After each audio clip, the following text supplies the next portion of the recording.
Thank you, Mr. Speaker. I want to start by congratulating the Honourable Member for Dover, who sits in the Treasury Select Committee with me, and other Honourable Members for securing this important debate. There is something especially cruel about the way that people have found themselves trapped in these mortgages, these much more expensive mortgages that have already been described, where they took out mortgages before the financial crisis, when the banks lent them the amount that they borrowed, and following the changes to the affordability tests, they are now no longer eligible for mortgage rates that are a lot cheaper, and therefore trapped, as others have said, in more expensive mortgages, costing them thousands of pounds a year. They're not the super rich or privileged. They are decent, hard-working customers who can't switch to a more affordable mortgage, even though they have been able to pay. The situations where people have struggled, where their homes are under repossession threat, are those whose circumstances have changed. But largely, they have, despite what's happening, they have kept up their mortgages, even though it's costing them tens of thousands of pounds, but it's led to enormous hardship, as the Minister has already heard, both here and in various committees and other representations made to him and his colleagues.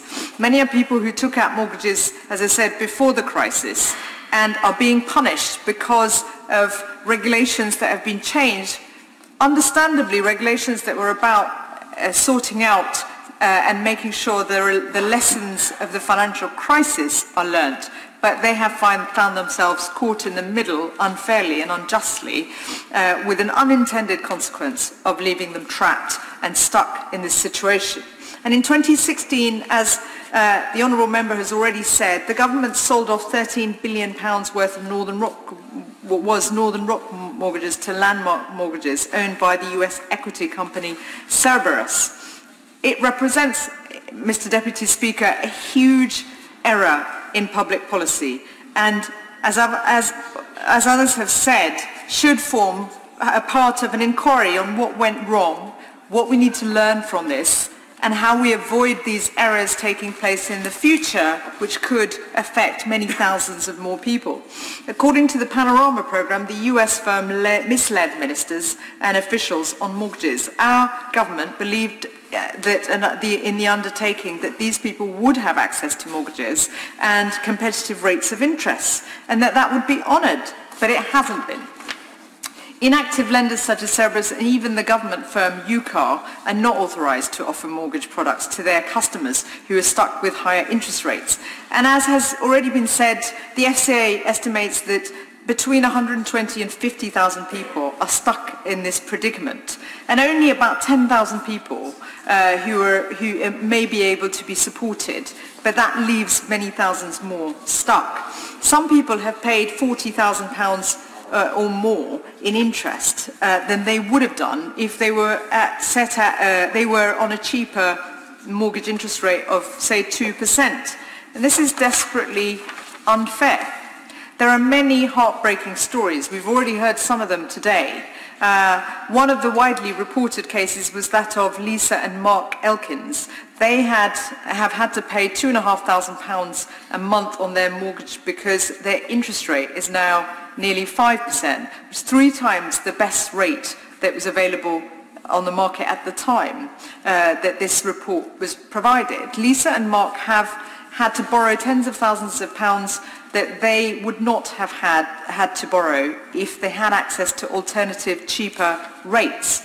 Mr. Deputy Speaker, it is just not acceptable for people to have to live like this when, through no fault of their own, they found themselves in this predicament. And it's concerning that the government's latest sell-off of NRAM mortgages was to the inactive lender Citi because it was unable to find an active lender for the deal, as has already been highlighted by colleagues. It's frankly irresponsible of the government to pursue such sales and sets a dangerous precedent. And that's why the government needs to look at this comprehensively to protect other consumers, as well as addressing the issues affecting current mortgage prisoners. In the Treasury Select Committee, I have raised with other colleagues the plight of mortgage prisoners, and I know the Minister probably thinks that I sound like a broken record in the committee when he appears, but the reality is that this has gone on for over a decade. The reality is that the FCA has not acted. It's been too slow, and it's been thanks to the pressure of members across the House that the FCA has finally stepped in to start the affordability tests, and the Minister has reluctantly, grudgingly, gradually, but only in a piecemeal way, which seems to be indicative of a number of ministries at the moment. Perhaps ministers are distracted by a talent show that's going on at the moment, but I hope this minister will carry on working, building on what he's done so far.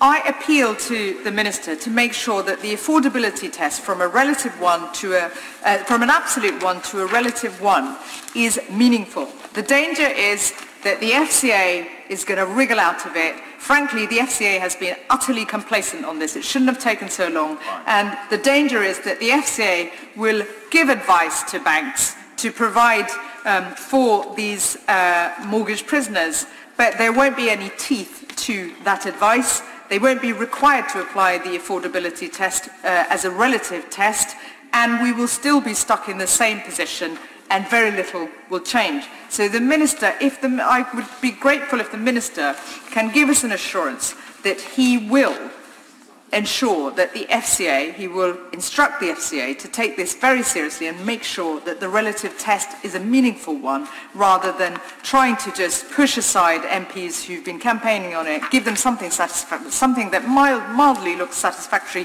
but actually substantially doesn't change anything for those of our constituents who are suffering. And as others have said, there's a bigger issue at stake, which is the regulation of mortgage providers. The government needs to look thoroughly at how thousands of people are protected, because mortgages are long-term loans. And if the rules change when you're in the middle of that long-term loan agreement, in effect, they are retrospective changes and makes it very difficult for people and inevitably leads to a trap. That's what has to be understood and addressed. So I hope that the Minister will take this issue very seriously, both to protect those who are currently trapped in the mortgages, high-cost mortgages, but also look to the future and be proactive in protecting thousands of others who may find themselves at risk because of decisions his department particularly and his government might be making when they've been warned, and those warnings haven't been heeded. So I hope they will be today.